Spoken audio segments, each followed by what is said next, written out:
একজন মুফতি বলেছে আমিন জোরে বলা হলো জিনে ধরার আলামত। আমাকে এখানে প্রশ্ন করা হয়েছে, হুজুর আমিন জোরে বলা কি? তা আমি একটু মজাক করে বললাম যে আমিন জোরে বলা জিনে ধরার আলামত। একজন মুফতি বলেছে আমিন জোরে বলা হলো জিনে ধরার আলামত। শুনছেন তো? আলহামদুলিল্লাহ। আপনাদের হাতে যাদের মোবাইল আছে অ্যান্ড্রয়েড, বুঝতে সহজ। মা ইয়ালফিযু মিন কাউলিন ইল্লা লাদাইহি রাকীবুন আতীদ।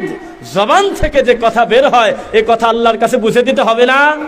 রেকর্ড হয়ে যায়। যেমনি ভাবে আপনার মোবাইলে ছোট্ট একটা মেমোরি কার্ডে হাজার হাজার ওয়াজ নসিহত আপনি জমা করতে পারতেছেন।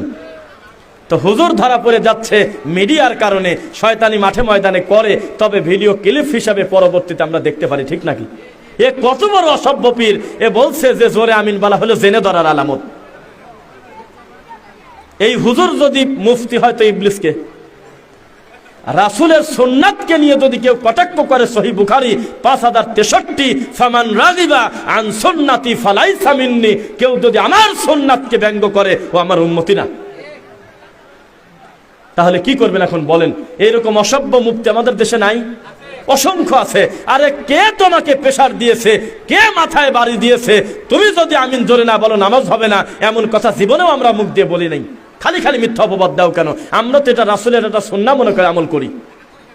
তুমি মানবে না ভিন্ন কথা, ব্যঙ্গ করতে গেলে কেন? শোনো, জান্নাত জাহান্নাম বহু দূরের কথা, রাসূলের সুন্নাহকে যদি কেউ ব্যঙ্গ করে, ছোট আমলও যদি হয়ে থাকে, তাহলে সে যেন রাসূলের উম্মতি না।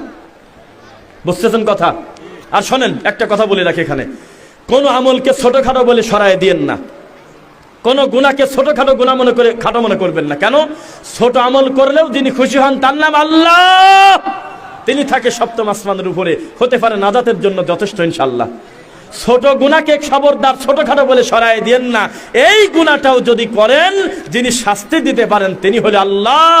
লিমানিল মুলকুল ইয়াউম লিল্লাহিল ওয়াহিদিল কাহ্হার।